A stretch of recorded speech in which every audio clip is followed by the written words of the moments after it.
Hey, welcome back to another 100 horror movies you gotta check out. This week we are going over I Walked with a Zombie. So, I Walked with a Zombie was not at all what I thought it was gonna be like. I went in without knowing anything about it, and I think I already had given myself an idea of what to expect, which was not at all what this movie was, and that might be a mistake on my part. So let me give you a little bit of insight so you know what to expect going into this movie. I Walked with the Zombie is a 1943 American horror film. The screenplay was based off of an article put out by Inez Wallace and is also a reinterpretation of a novel from 1847. One thing right off the bat is I don't know if I would label this a horror movie. And I spent the last probably about 3 or 4 days trying to figure out where I would place it. Maybe drama. I don't really think thriller. And in a little bit, I'll get into why it was so hard to place a label on. One thing that got my hopes up really high in the beginning, and then in retrospect, I can kind of see why the movie played out the way it did, is this is the second horror film from the producer Val Lewton for RKO Pictures. The first one being Cat People, which we went over not too long ago, which I really enjoyed, ironically, for the same reason I don't think I like this movie. But we'll talk about that after the plot crunch. So this movie follows Betsy, a nurse that travels to the Caribbean to take care of Jessica, the sick wife of a plantation owner, Paul Holland. We also meet Paul's half-brother, Wesley, which we find out plays a pretty significant part in this story.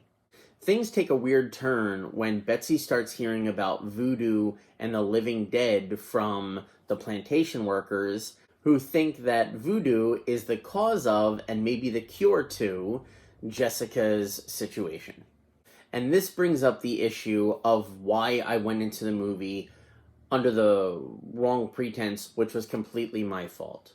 The zombies we're dealing with in this movie are not the Return of the Living Dead, or Trioxin 245, or Rage Virus, or something put out by Umbrella Corporation. This is the old school voodoo version of zombie. In this, the zombie that we're dealing with is one of the old school voodoo zombies. They don't speak, they don't have cognitive thought, but you can lead them around or give them small, simple orders because they are pretty much obedient servants at that point.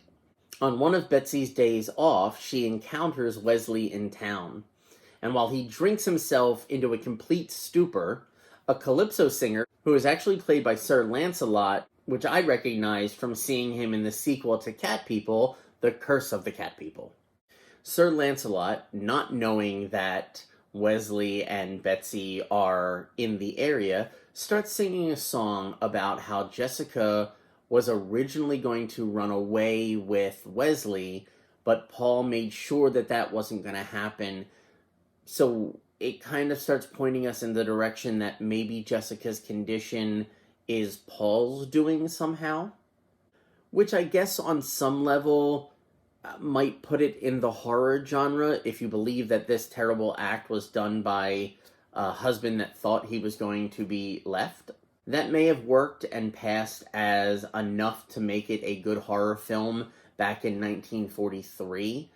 But looking at the critics' reviews of when it came out, they were mixed, with a good portion of them kind of feeling the same way, that the movie just didn't do it for them. It was too slow. One critic even described the movie as a dull, disgusting exaggeration of an unhealthy, abnormal concept of life. Man, that's pretty wordy for saying I really don't like it.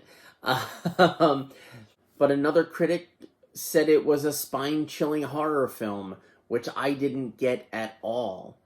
With a lot of these old movies, I try to take into consideration what the special effects were like back then, and cutting slack on transitions of like The Wolfman, where it's like layered phases of the transition, or the fact that maybe you haven't seen a vampire on screen before, or hearing that myth for the first time.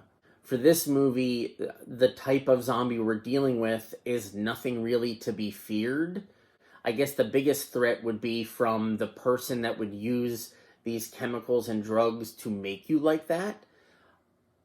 But because we're torn on not knowing the full story, I don't think we have time to convince ourselves that one person is more of a monster than any other person in this universe. One of the things that I found that really threw me off about this was that in 2007, the Stylist magazine named this the 5th best zombie movie of all time, and I can't for the life of me figure out how it even got in the running, let alone rank that high up.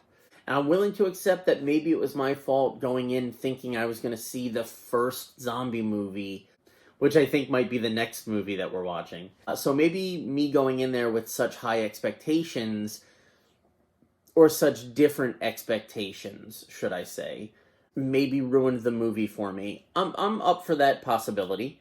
If you have seen this before and you disagree with me, definitely comment below and let me hear your argument on why this is the 5th best zombie movie of all time.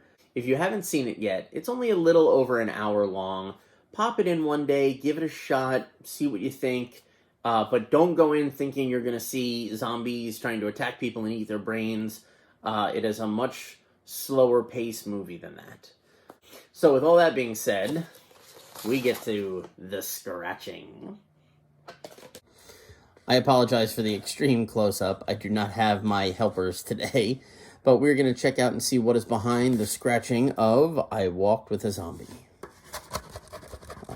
I'm not even sure what to guess this would be behind here.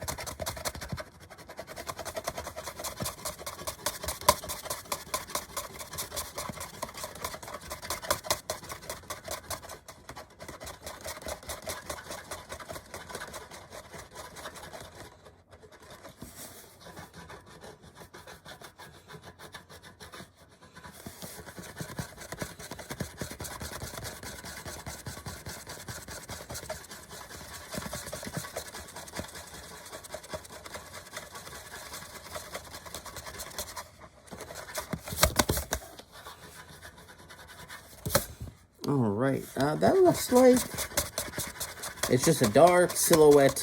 It's actually a scene in the movie that maybe might be a little scary, possibly. But that is the scratching off of I Walked with a Zombie. So there is the scratching off of I Walked with a Zombie. Next week we're going to be checking out Night of Dead, which may or may not be a zombie movie. I guess we will find out. I want to say thank you guys very much for taking time out of your day to watch this quick review. Very big shout out to my Patreon followers. You guys are the best, and their names are going to pop up in just a second. If you guys want to check out the Patreon page, I'll add a link down below.